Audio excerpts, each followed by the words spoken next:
Boss can get one of his signature champions, and then once they have their leads, they start controlling objectives. If the game is equal, it feels like that does go in Tempo Storm's favor. And if they snowball through the mid lane and have an equal bot lane, that means that they're able to take most of the dragons in this series as well, so which they're able to pressure early on when they have so many mountain drakes, and be able to sustain themselves up when they have so many ocean drakes in this series. But instead, we're going to wind up seeing a couple of unique bans here for GCU, the Jace and the Alawi, which are kind of standard right now, but they also take the Blitzcrank away from Sheep, which does leave the Thresh open as a potential first pick.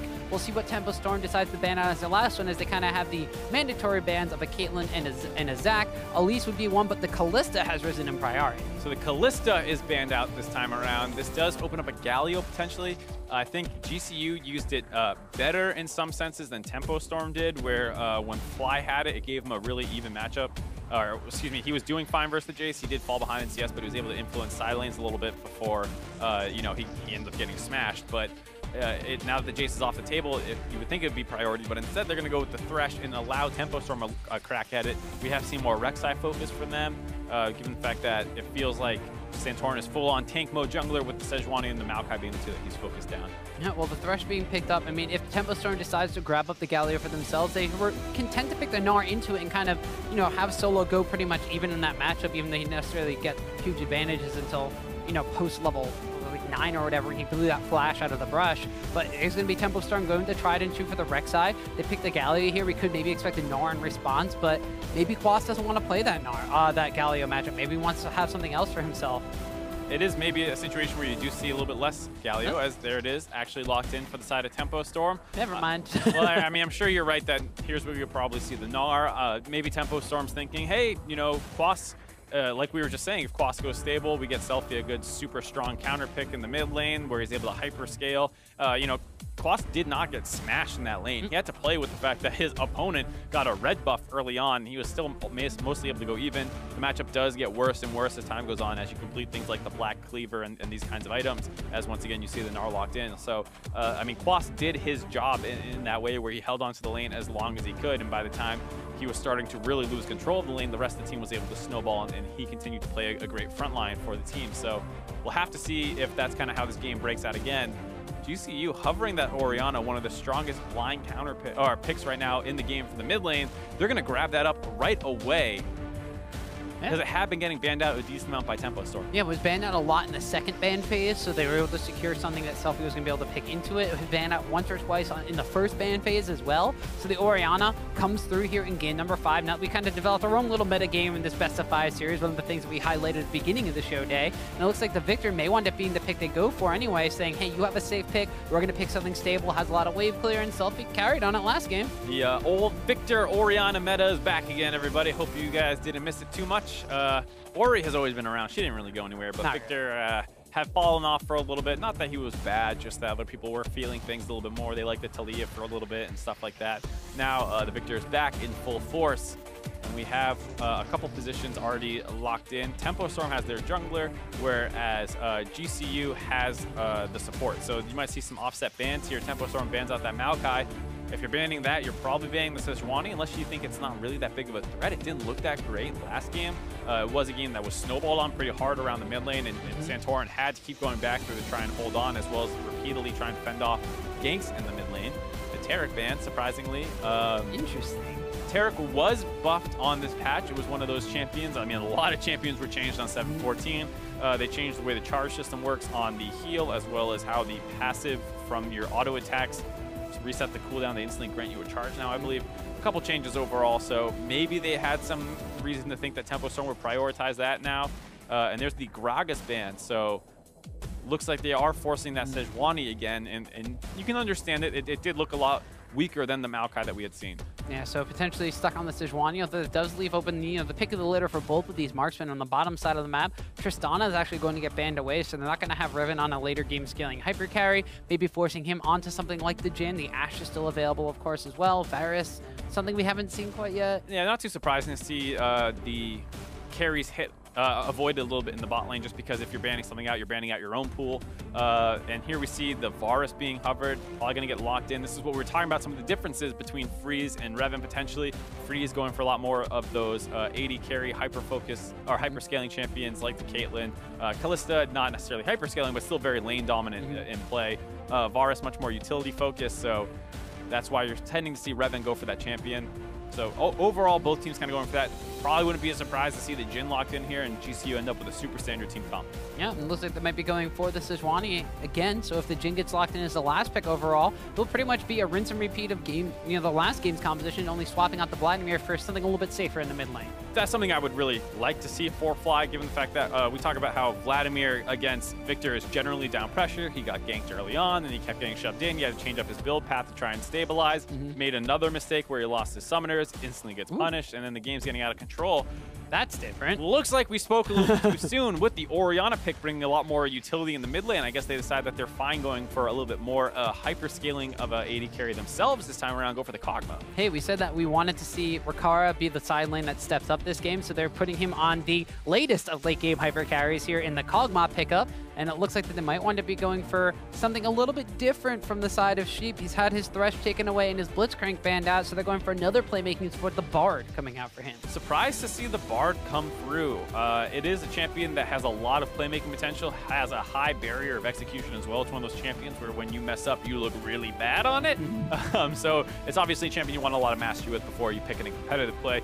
Sheep gonna have to go out and prove. I don't think we saw him on it too much. I don't think so. He had a couple games, I believe, during the regular season of the Bard. Not all the games were broadcast, so I don't believe I remember watching it directly, but he is a player who is always known as a playmaker. That's why you see the Blitzcrank and the Thresh prioritize, and they did not want to fall back onto a Braum in something where he just kind of sits and tries to protect Revan during the laning phase. They want him to be able to get onto the map and make these plays that can help snowball the game for his team. Yeah, specifically, he now has the magical journey to get somebody like Selfie, if he has an advantage, to the other lanes even better, to spill over those advantages, has more of an ability to, get into these interesting positions to contest these objectives that Tempo Storm have been liking to get once they solidify, a tower advantage in the mid lane. So a different look to Tempo Storm's composition, a very similar look to, well, almost similar look for what GCU is going to be doing, but now they have a later game scaling AD carry in the Kog'Maw, and now, they have a little bit more eggs in the Rikara basket, which they haven't done all best of 5.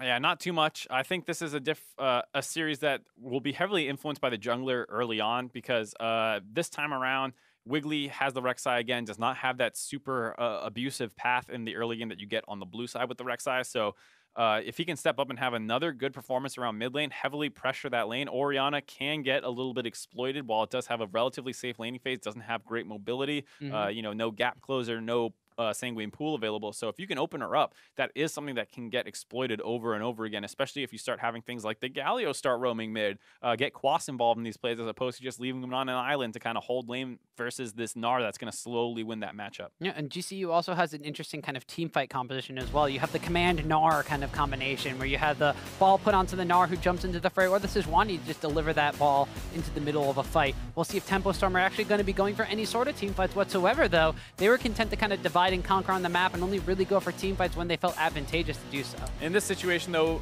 Tempo Storm has 100% kind of standard 5v5 team comp. GCU is the one with a little bit more flexibility, with Gnar being able to split relatively effectively versus the Galio.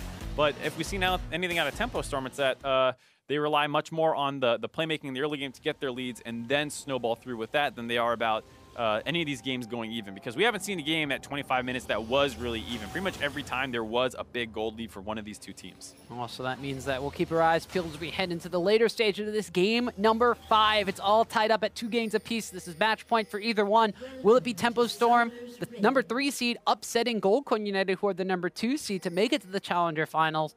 Last split, it was an all-United event. United is waiting there. Will it be GCU or Tempo Storm that meets them, though? Be very impressive for Tempo Storm, because this was a team that started the regular season not very strong. They started to peter out a little bit, not because they started dropping more series. They only lost to E United and GCU. It wasn't like they were losing the worst teams, but they did look like they were struggling a little bit more than GCU, who actually was able to beat E United in their last week, where Tempo Storm was struggling against Delta Fox, the last place team in the league. So it was a situation where coming in, you're saying, okay, GCU seems to have all the momentum going into this series, especially after game 1. You're thinking, oh my God, we might be on for a blowout. Tempo Storm bounced back in game 2 off some flex picks. Game 3, those get taken care of, and you're saying, it looks like GCU has a handle on this series. But game 4 rolls around. Selfie wakes up in the biggest way possible, takes over that game completely with the help of Wiggly. And now in game 5, it's do or die time. And like we were saying at the beginning of the day, whoever shows up today will be the team that's going to win it. Yeah, and so far it's been an alternating of who actually has been able to do so. And for Gold Coin United, it would be very, you know, unexpected for them not to make the finals again. I mean, this is a team that took, basically in the promotion tournament, took 2 LCS teams to a full best of 5 and just barely didn't promote against Team Liquid and just barely didn't promote against Team Envy.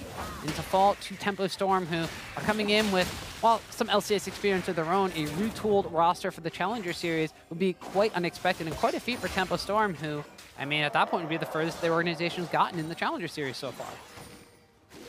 A good position to do so this game. Have a lot of strong picks on their side. I mean, just generally across the board, you would say a lot of these are considered stronger in the meta. I mean, Galio, Gnar pretty even, but then you have the Rek'Sai, you have the Varus. The Bard is a little bit weaker than the Thresh for sure, and Ori may be better than Victor, but both those pretty close matchups overall. We're going to have to see who can execute better early on. I wouldn't mind seeing Santorin actually get something going around the top side. We've seen so much focus on the bot side for Santorin, constantly going for these kind of sneaky little lane ganks and sitting in brushes and trying to counter gank and read Wiggly and counter out his aggression before his team can go for a more controlled approach to the game. Here, Quas early on are asking Santorin a little bit. He has the smite though. This should be all but guaranteed. Just says hello to Santorin Sejuani. He does hit level 3. Looks like they're not going to be going for pincer move, as Gnar is content just to sit there and see us under tower. And while Santorin has been going for the bottom side kind of counter ganks, a lot of that was because the first 3 games of this series, Freeze was in, and Tempo Storm was playing very heavily on the bottom side. They subbed in Revan game number 4. They switched the priority for Wiggly to gank mid lane and get Selfie ahead, and Revan was fine pretty much doing things on his own, even had Sheep roaming around on the Blitzcrank and was still going even against Rakara. Even though Revan didn't do like a ton to take over the game and say, oh my god, Revan totally revitalized this team, it does give a different look, because we talk about how much more focused Freeze is on winning lane a little bit than Revan in terms of like the approach, and that might have been what they needed to free up Wiggly to heavily focus that mid lane. You mentioned that the priority for solo on the top side has been a little non-existent for the side of Gold Coin United. Well, he did wind up getting a red buff early on in game number 4. He wasn't really able to snowball advantages till he made some for his own by blowing a flash.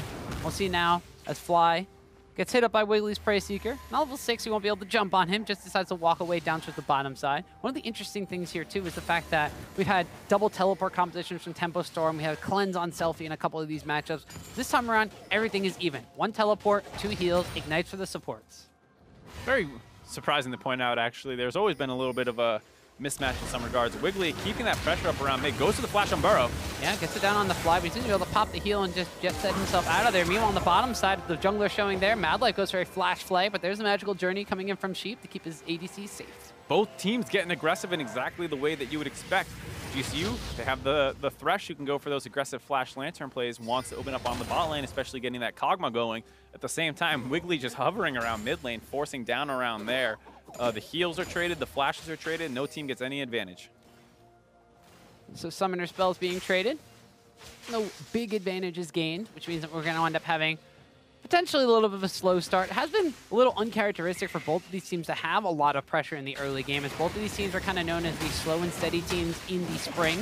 The summer look of these teams has kind of been a little bit of the same, where as both of them have been able to get some advantages against teams, you know, like Big Gods Jackals, who are now eliminated from playoffs, CLG Academy and Delta Fox, who did not qualify for the playoffs. When they go against each other, it usually winds up breaking point around, you know, the first objective, whether it be a tower, whether it be a dragon, whether it be somebody gaining control of a lane because of a gank that has gone in their favor.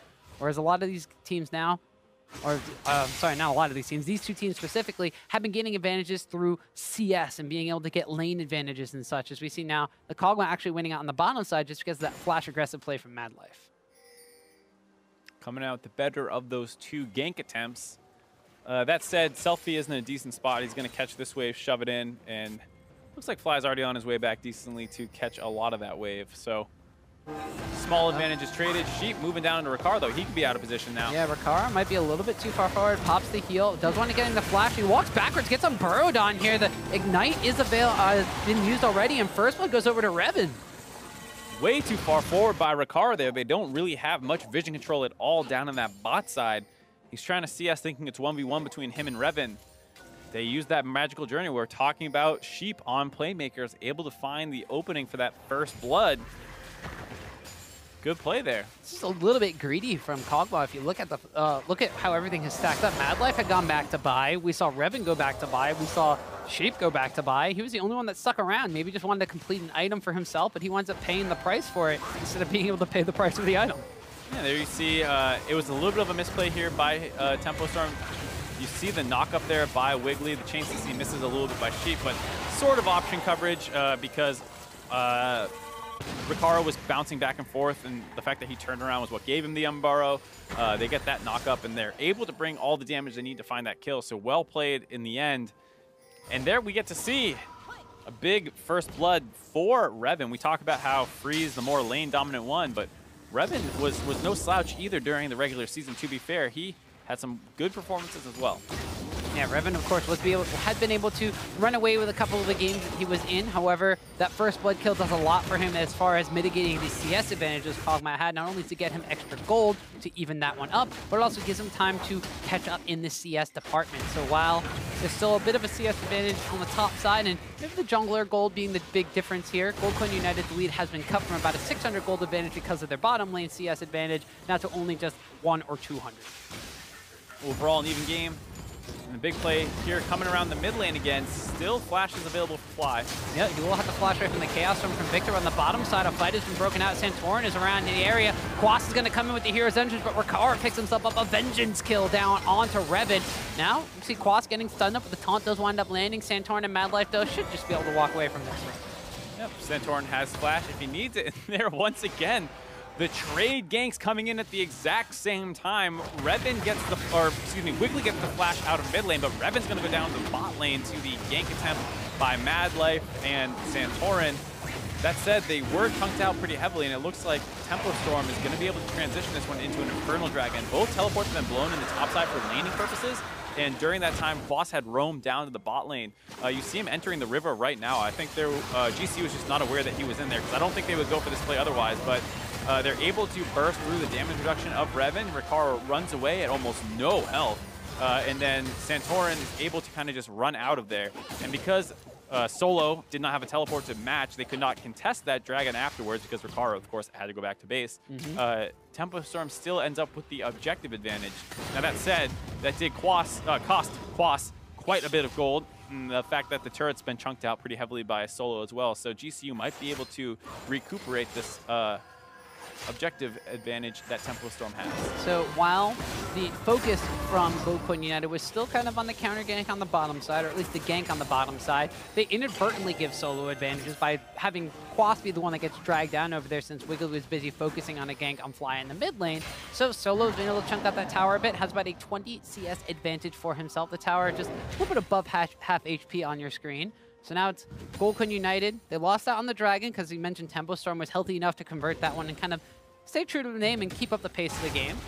I think that was also a really interesting situation, just like why was Quas down there? They just got the flash in the mid lane, so they probably felt like they had an advantage to either go down and try and force a 5-man play on the bot turret and get their own gank off down there because Revan was already cutting, or excuse me, not Revan, Wiggly was already cutting through the jungle.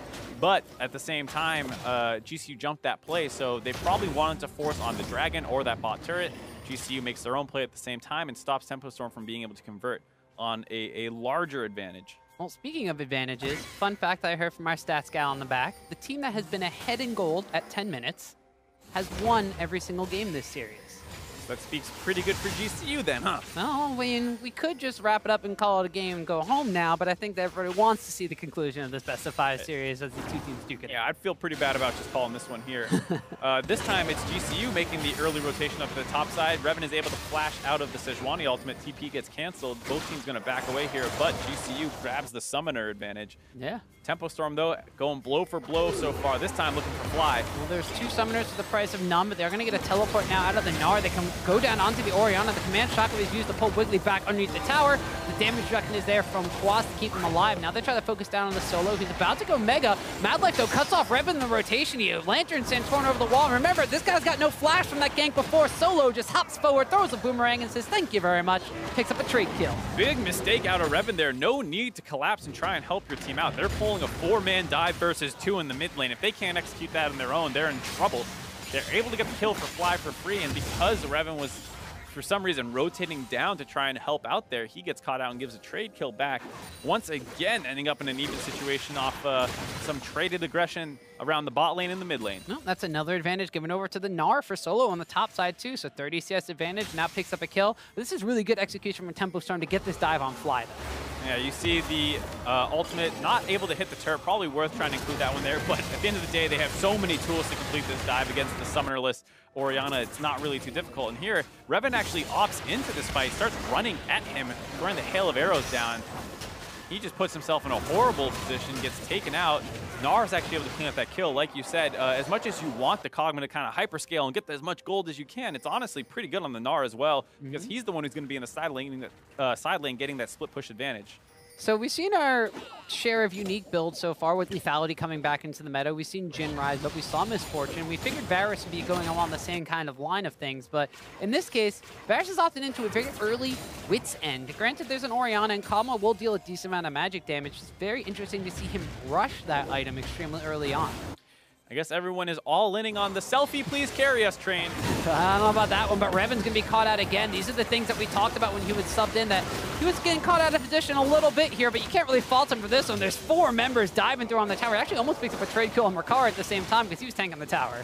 A little dangerous there by the side of GCU. They are able to find that kill. Gonna be a trade out though because they had used so many resources to find that kill. Tempo Storm rotates down to the mid lane. Gonna grab this turret.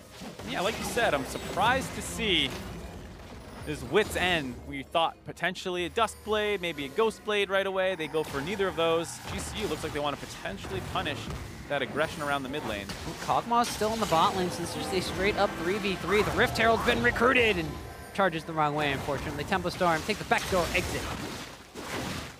Able to get out there, a little risky. Santorin, not sure if his ultimate was quite up yet, did not pull the trigger on it either way. Tempo Storm vacates the mid lane, get their reset off, and Ricard's able to grab that turret. Gonna be able to pick up his Blade of the Rune King after that. And this is very dangerous actually on the side of Tempo Storm. While you can put all your eggs in the selfie basket, I think you would be much happier if your AD carry had a better carry items. Wit's End shreds magic resistance, right? Well, that's what I was saying. They're doubling down on the idea of selfie carrying because he's going to be the one doing all the damage. Well, they're going to be focusing on the solo, who has gotten some of these early kills in his advantage. The Gravity Field's on the way, the Chaos Stun's burning away, and Wiggly's able to pick up the kill. Good job by Selfie, spreading that lead around as best as he can. They grab the mid lane turret, they get out of there. Next thing he does is try and get some kills out in the side lanes. Gets the Gnar taken down very early on. And now they're going to continue pushing up in this top lane while Revan is on wave clear duty in the mid lane. Oh, is this going to be another wraparound here by... Oh, yeah. Yeah, GCU. They're going to catch out on the Quas, the same play that wound up catching out Revan before.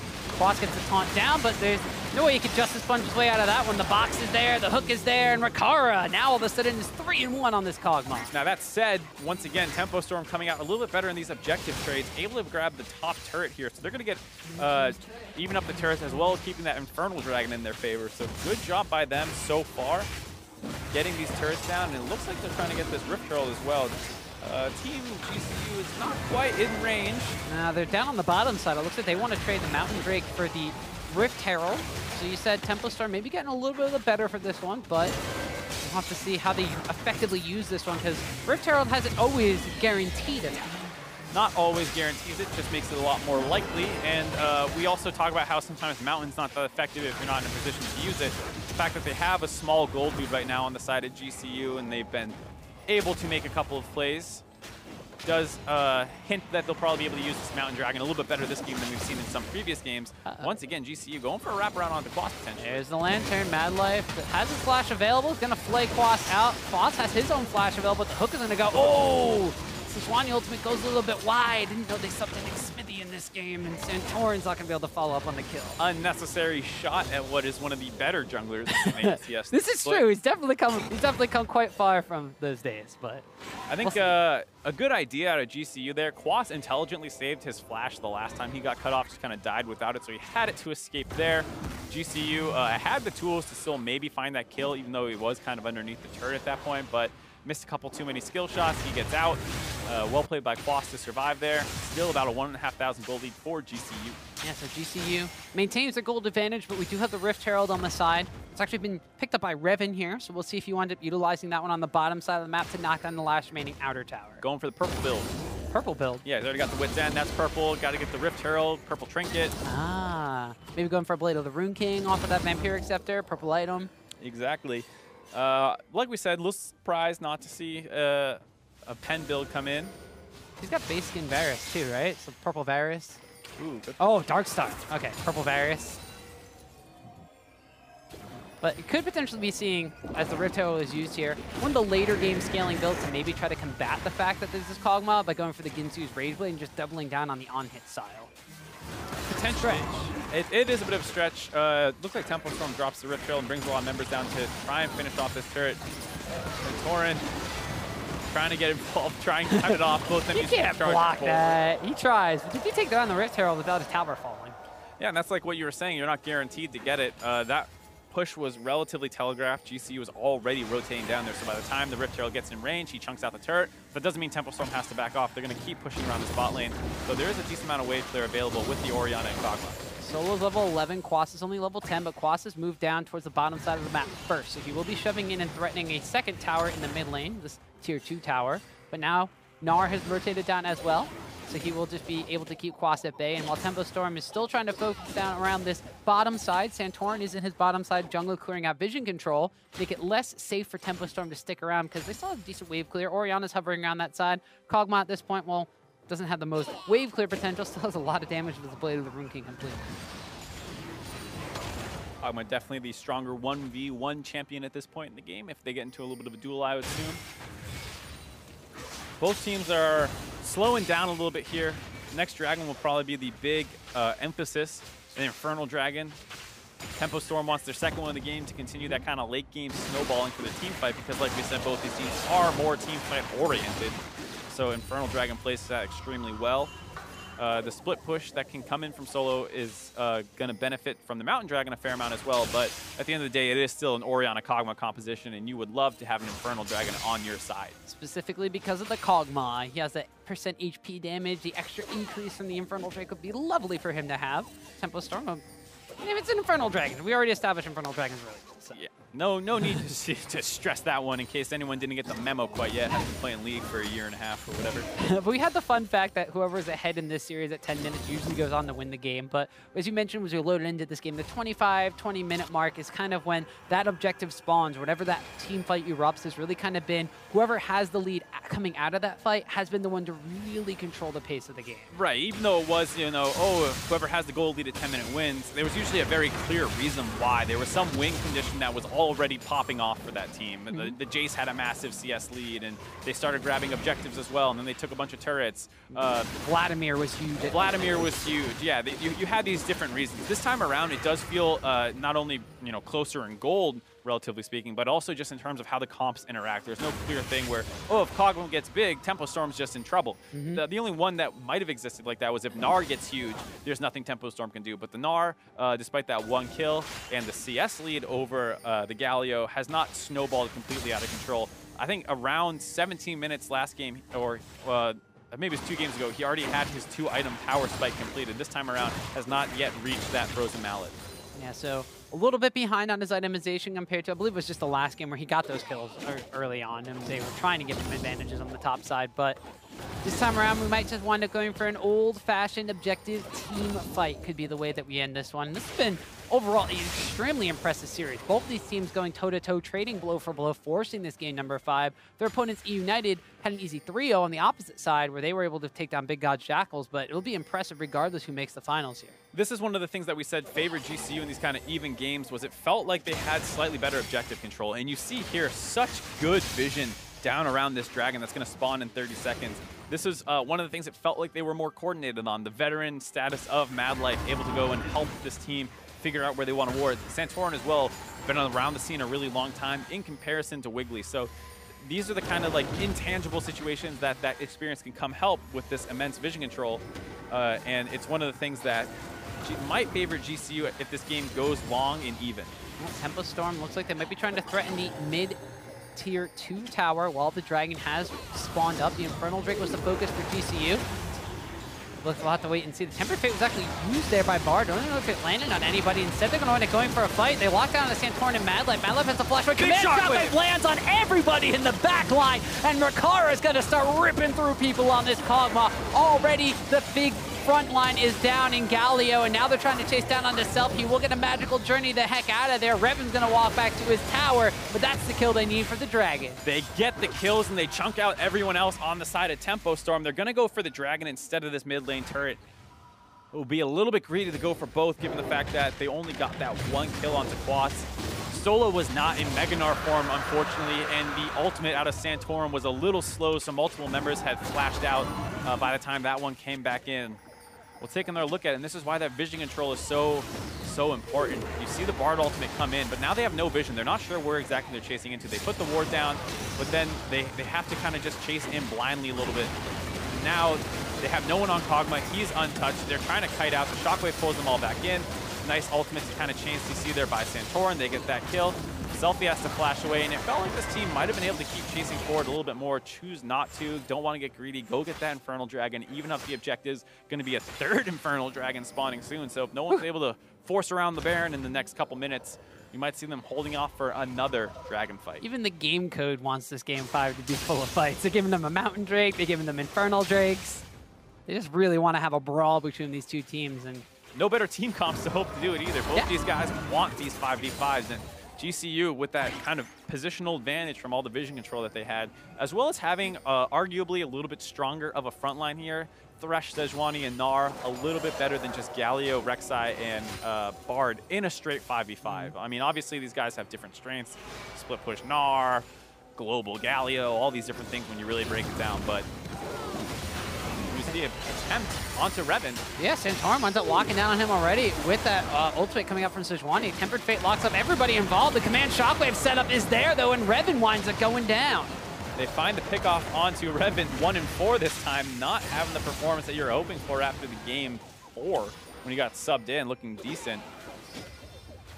Now GCU, they're all set up to threaten around the Baron Pit area. They're all set up to maybe push on that tier 1 mid tower. You might think that going around the Baron Pit area might be a little bit of a disaster. You got a Kog'Maw who's going to wind up raining down, you know, with his percent HP damage on his W. He has Blade of the Rune King completed, a Ginsu's Rage Blade. When that's stacked up, he's going to be hurting like heck as he just takes down Bard, goes unstoppable here. Yep. You know, Tempo Storm does not have complete vision control in this river. They're not exactly sure where they are, trying to walk out to get some vision, not sure that they were on the red buff there. Now they're baiting this Baron, trying to hook onto Wiggly, playing with a little bit of patience here. I like seeing that out of GCU, given the fact that they're not that far ahead, but now Solo's on the flank, hopping on the Selfie. Yep, who's going to wind up getting the wall? The Gnar against the wall is massive, and they don't even need a Shockwave to clean this one up. Selfie goes down, Galio goes down, and Rakara, welcome to the best of 5. GCU just executing so well around these objectives in this mid lane. They get the Dragon fight, they find some pickoffs after that, continually forcing Tempo Storm to walk up to them, and then finding the angles to get these killed. Now Fly playing a little bit of zoning duty, gonna make sure that Wiggly cannot use this blast cone to get over. They're gonna try and CC him up. He gets into the pit, he gets the fight. He steals it, he steals the Baron! The Command Shockwave didn't pull him out of the tunnel, and Wiggly, he steals the Baron. Might be enough to keep Tempo Storm in this one against the legendary Kog'Maw. Oh boy. Game 5, Mark! Just when you think GCU's turning on the afterburner is going to grab complete control of this game, they give away the Baron buff on a little bit of a mis-execution on zoning Wiggly out of that. He did not have Flash available. First, we're going to look at this pickoff that came in. Solo on the flank, great positioning, gets the stun, gets the Gnar ultimate back, just complete chain CC on the Selfie, the big carry threat on the side of Tempo Storm. They get the 2 kills. They also picked off Sheep not too long ago, so it should be a relatively free Baron if they are tracking this cooldown onto Wiggly correctly. Nice zoning by Fly, but once he goes this far over the wall, you see him again, just hit the blast cone. That's all they had to do, but they never hit the blast cone. They let him take it. He's able to get into the pit and from that and get the smite. It's very difficult to execute these plays correctly. I don't want to be too critical, but you have to hit that blast cone at that point. Once your Orianna Ball finds him into the red pit, he has no way of getting in range of the Baron to get that smite if he can't make it to the blast cone. Maybe they thought he still had Flash available, which would kind of negate that importance, but end of the day, big play by Wiggly coming up to save Tempo Storm from having to worry about wave clearing against the Kog'Maw Orianna. So now we're at a bit of an impasse, Mark. So we've had two interesting things so far. The team that was ahead at 10 minutes usually goes on to win the game in this best of 5. They have every single game. The team who has an advantage at 25 minutes seems to snowball that advantage into a victory. The team who takes Baron wins the game. So one of those two things is going to be false by the end of this game. And if I had to put my money down, I would say GCU is still favored. It's a good Baron steal. It's going to stall out, stop them from snowballing, but Baron will run out in 1 minute and 30 seconds. Infernal spawns in a minute. So GCU, despite not having this buff, still have a good amount of pressure overall on the map. So you can expect them to set up. And we've seen so far that they execute very well around objectives. Well, that was a Baron buff that kind of stems the bleeding a little bit, too. They don't have on absolutely everybody. They only have it on 3 of their members, Selfie not being one of them and Quas not being one of them. So they can't exactly send Revan to split push, or, I'm sorry, they only have it on 2 members because Boo ended up dying. They can't send Revan and Sheep to kind of split push. They need them on wave clear duty as the rest of GCU are pushing up in the mid lane. And they do still have an 8-1-in-1 Kog'Maw who has Blade of the Rune King, Ginsu's Rage Blade, and now a QSS picked up in addition to all that.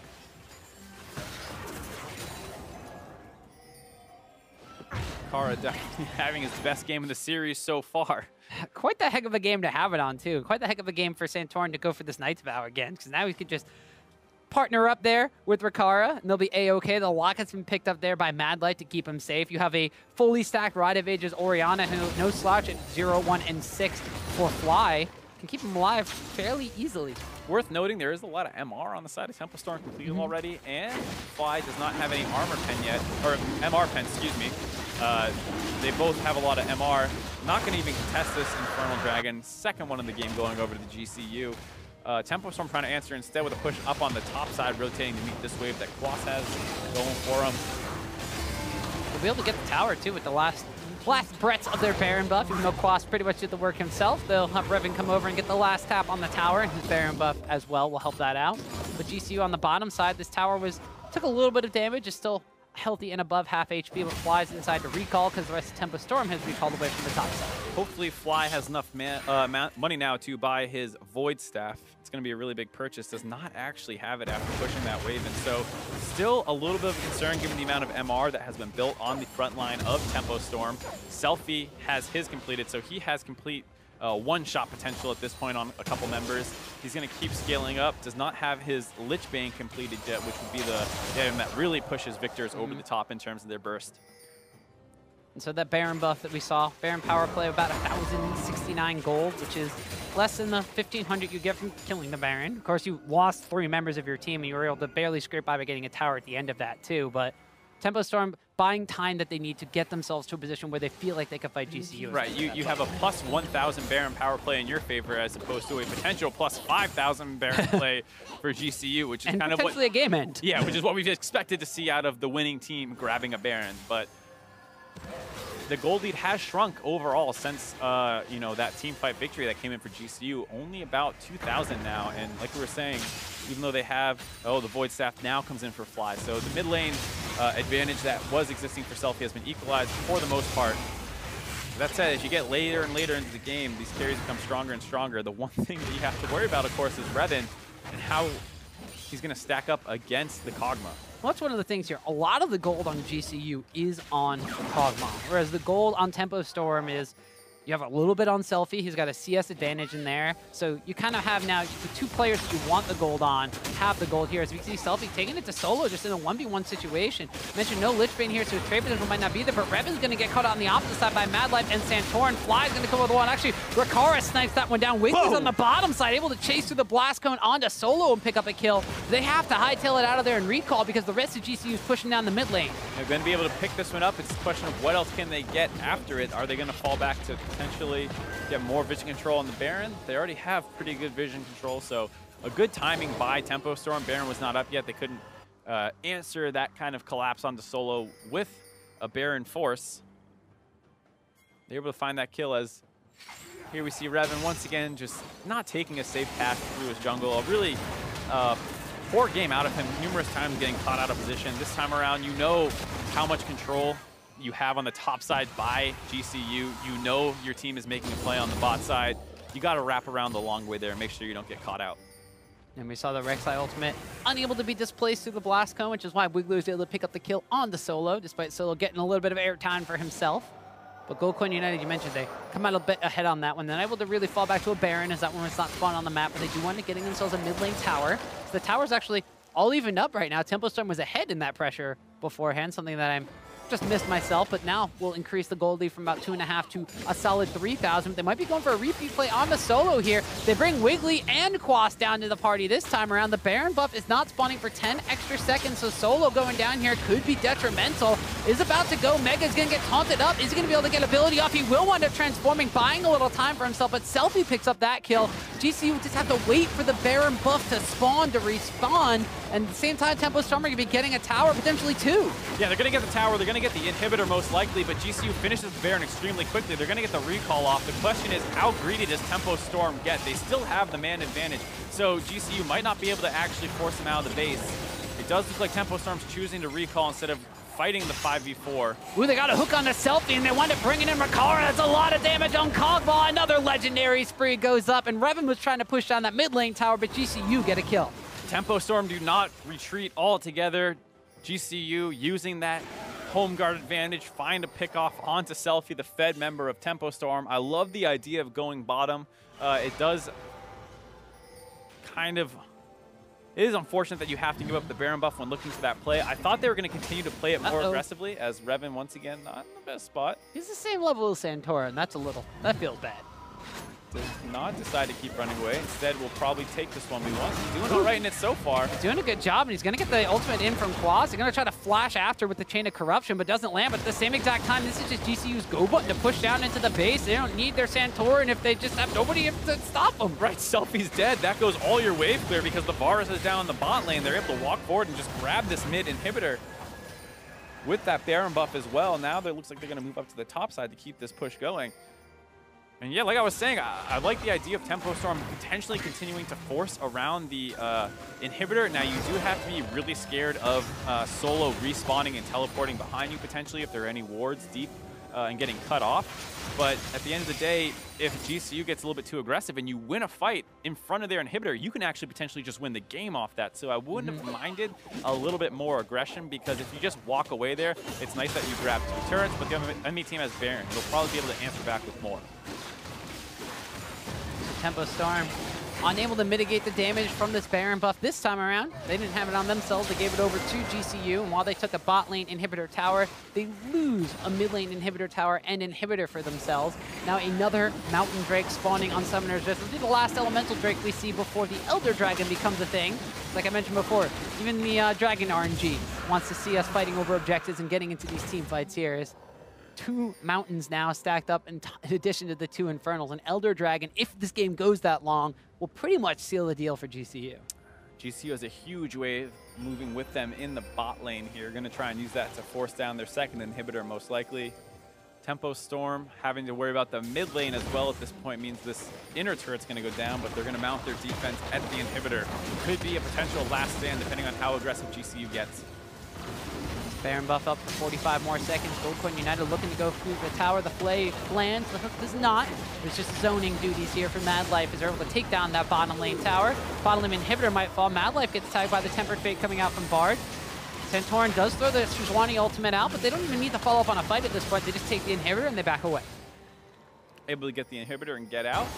Once again, good objective play by GCU. They have the Dragon's advantage, they have the turret advantage, and they should have the Baron advantage, all things considered, but that one's 1-for-1 right now. Only 1 inhibitor left up on the top side.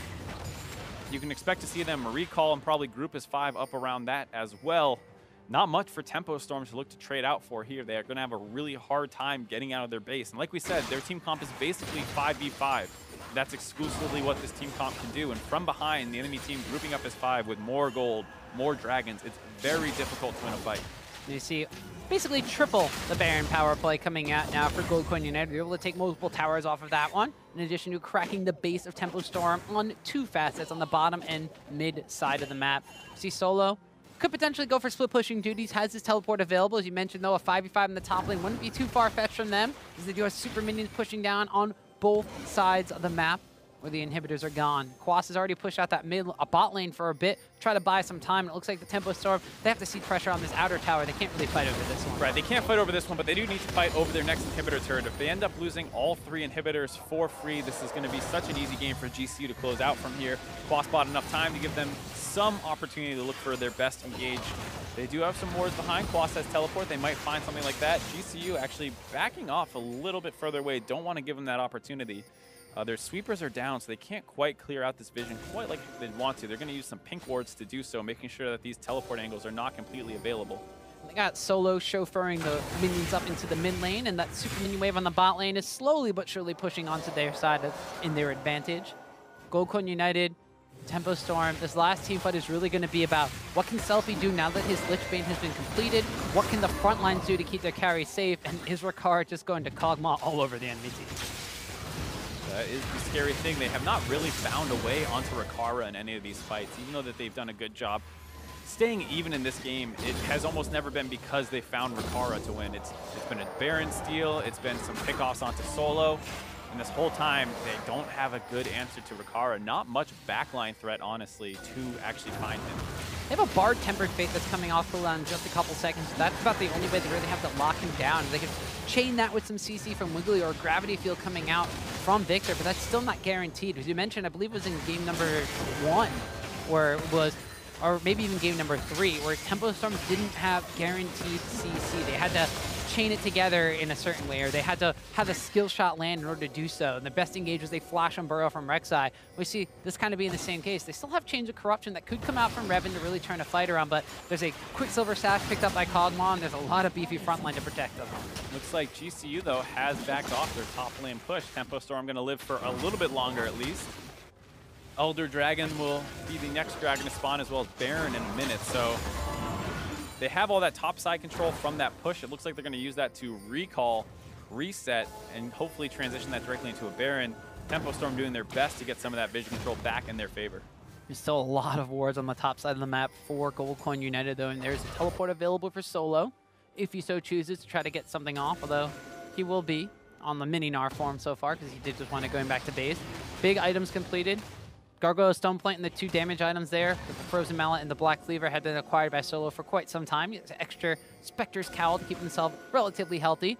Santorin has gone for a second Locket of the Iron Slaughter, and Mikhail's Crucible picked up for Mad Life as well. So even if Kog'Maw gets CC'd and then blows a QSS and CC'd again, he still has the Thresh to Mikhail's him out of that and then Lantern him free. The concern is if any of that CC doesn't get cleansed off instantly and he flashes out, if Selfie gets in range, even though he has a good chunk of MR, he might be able to get bursted right through that with Selfie, and hopefully Revan being able to throw some damage over the top. But hold on, Wiggly caught out. Get caught out. The Tempered Fate will land as the Galio Hero's Entrance is able to lock down on Mad Life. He wants to try to retreat through this one. Quas is going to jump in the backline. They've walked out on the fly, but not quite onto Ricard. Solo now going to gnar Quas against the wall. And it's just frontline damage for frontline damage. This Sejuani ult has already been used. There's a redemption coming in from Sheik to keep Quas alive. His taunt winds up going through, and nobody goes down. No one goes down, but the base of Tempo Storm is under threat. The Super Minion Wave from bot lane is on there again. And you see how fast GCU destroys this Baron with double Mountain, double Infernal. They grab that. They're able to get it just off that close team fight, but you see GCU not completely out of the woods yet. That bot inhibitor is going to respawn soon. Elder Dragon in 20 seconds. They're probably going to go for the double neutral objective before pushing in and around Tempo Storm's base, but they have to be careful because as you see, the fights are still pretty close. Yeah, pretty darn close. There's no flash available on multiple key members here. Mainly Selfie has no summoners available. Quas has no flash engagement for a taunt to land 100%. And there's actually still flash available for Fly. He only blew his heal in that fight. So no flash for Solo, though, for a follow-up engagement for a Gnar transformation. They're trying to lock down on the Quas immediately. Santorin's ultimate is available. And there's a chunk of damage that gets thrown down on the Quas. Yeah, Ricard just chunking through these health bars, tears through about a third of Quas's. And with that health advantage, they're going on to the Elder Dragon right now. It is still pretty scary. They do it pretty quickly. Look at Kog'Maw damage on that thing. Even without the Bioarcane Barrage all charged up, he's still chunking through that. There's a Scuttle Crab in control for Tempo Storm. Can Wiggly be the hero and smite away another objective? Solo is exhausted for now. Tempered Fate lands on Rakara. This could be the chance to seal it away, but it's going to be Gnar that secures that one. GCU now have a 4-stack Elemental Dragon burn, and Wiggly is paying the price for that one. He flashes away. The burn is on him, and Selfie's going to get jumped on. Fly picks up a kill on the backside as Wiggly finally goes down. Quas is trying to taunt everybody up, gets a decent amount of damage onto Rakara. Mad Life is still in the play. Command Shockwave lands. Victor's down. GCU win the fight. GCU are going to be taking game number 5. An epic series between these two teams ends with nothing else but an epic team fight around the Elder Dragon. It was actually Solo who secured that one. A really nice Bard ultimate to cut the Kog'Maw damage from coming in. They have their chance at the 50-50 smite. GCU still end up with the Elder Dragon, and then that fight was still relatively close, and they needed every bit of damage they could to win that. Sheep running a little bit of distraction duty, but this is the end of the line for Tempo Storm. A great run through the Challenger Series, but cut short in Game 5 by GCU. It's going to be an all-United affair in the finals for a second split, Mark. Gold Coin United come out ahead 3-2. It was a tough entire series, back and forth the entire time, but GCU, even in that game, back and forth for a while, and despite GCU having advantages, it never felt like they were so much farther ahead until those last objective fights. Even then, you saw how close they were. That Baron fight, they actually didn't kill anyone.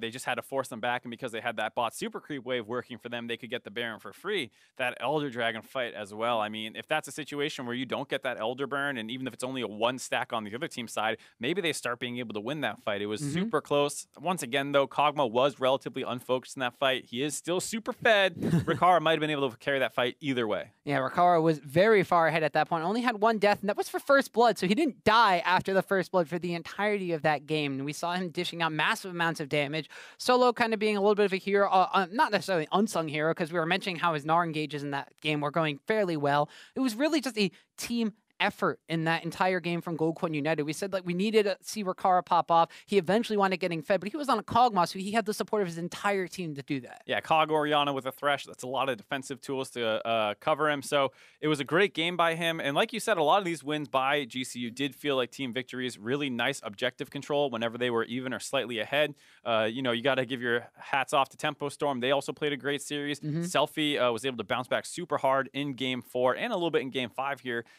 as well as having a really nice game too. So it was a very tough game for Tempo Storm, just slightly behind for a lot of it. And it really did come down to that final objective control and team fight. Yeah, we actually have a replay of that last fight as well, just to show you how close this game actually was to going pretty much either way. And here you see, I was surprised to see GCU forcing this. It does feel like a little bit of an overextension, risking a 50-50 Elder Dragon here, but they are able to get the Kog'Maw Bard ulted, and then there you see it's actually, like I said, Solo able to secure that Elder Dragon. Wiggly then CC'd up in the front line. They focus him down relatively quickly, and it's full retreat mode at this point. They continue on to Selfie, who is almost able to survive for quite a long time. And this is where I was saying, well, maybe if they got the Elder Dragon, this is where they can turn the fight. But Mad Life goes to the flank, has a really nice hook to CC him, as well as comboing the damage with Fly. They focus out Selfie, and once that main threat is down, it's an easy chase down for the rest of the team.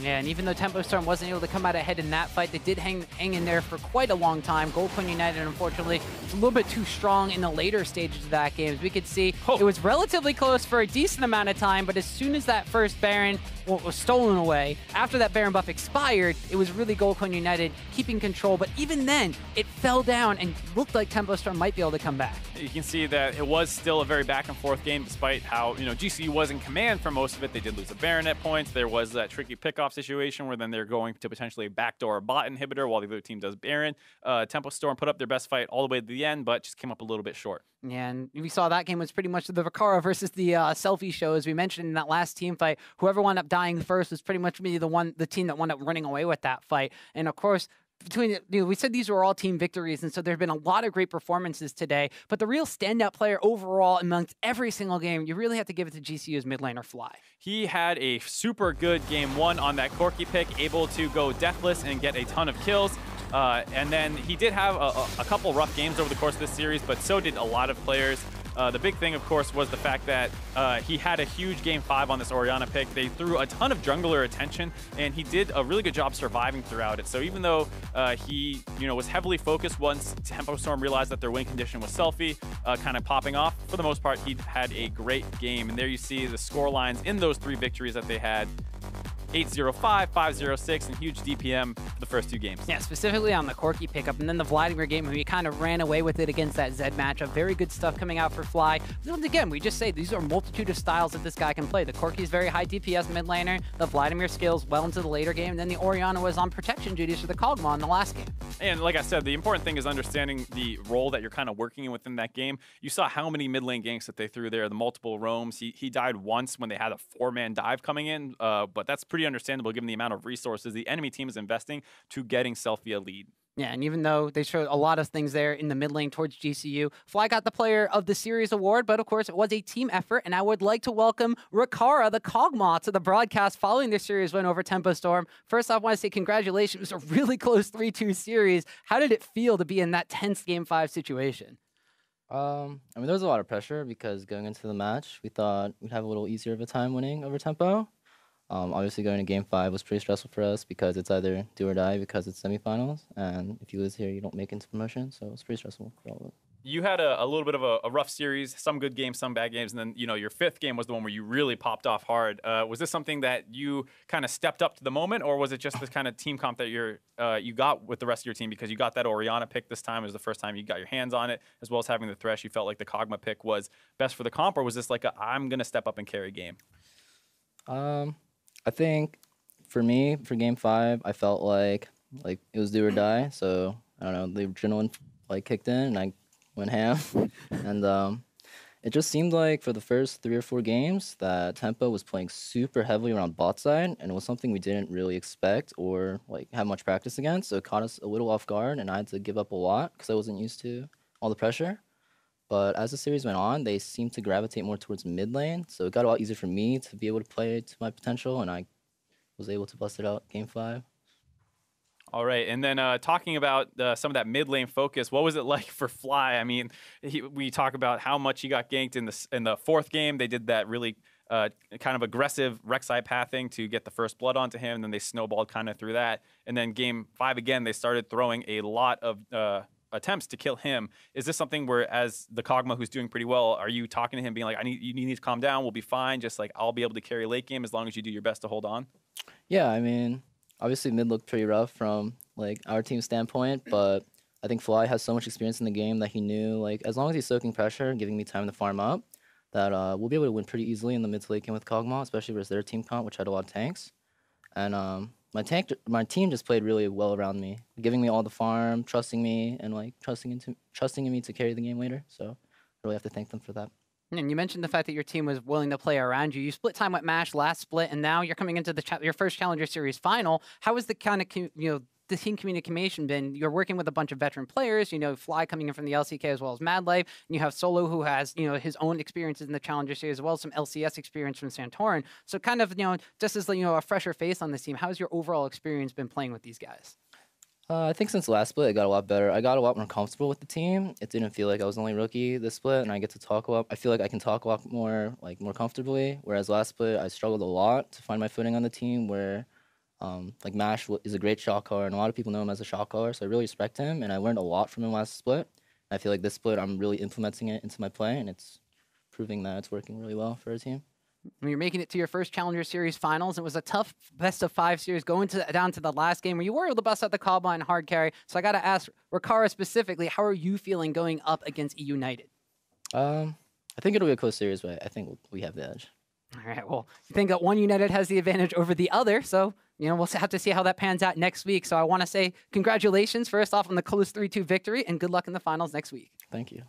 And with our series complete for today, let's take a look at the updated bracket. With their win today, Gold Coin United advanced to next week's finals, where they'll face off against yesterday's victor, E United, in an all-United affair. We'll see who's going to be able to take home the title of the 2017 Summer Split Champion.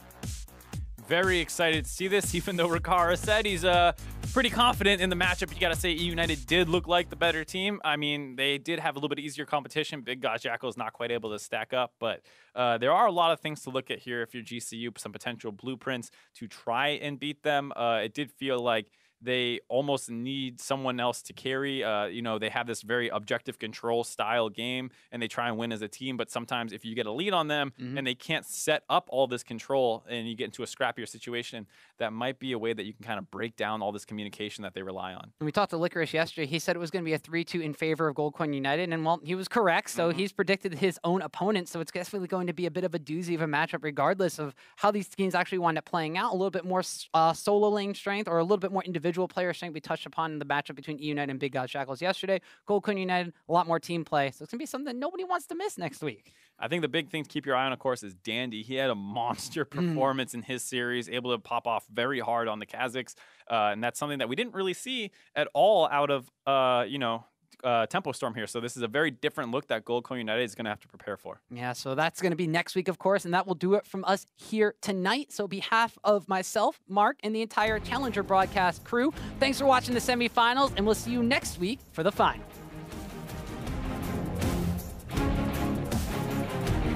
Get some burrowed on here. The Ignite is been used already, and first one goes over to Revan. On the bottom side, a fight has been broken out. Santorin is around the area. Quas is going to come in with the Hero's Engine. They're going to get a teleport now out of the Gnar. They can go down onto the Orianna. The command shockwave is used to pull Wiggly back underneath the tower. And these are the things that we talked about when he was subbed in, that he was getting caught out of position a little bit here, but you can't really fault him for this one. They lock down the Santorin and Mad Life. Mad Life has the flash. Command shockwave lands on everybody in the back line. The Gnar against the wall is massive, and they don't even need a shockwave to clean this one up. They're going to try and CC him up. He gets into the pit. He steals it! He steals the Baron! Decent amount of damage.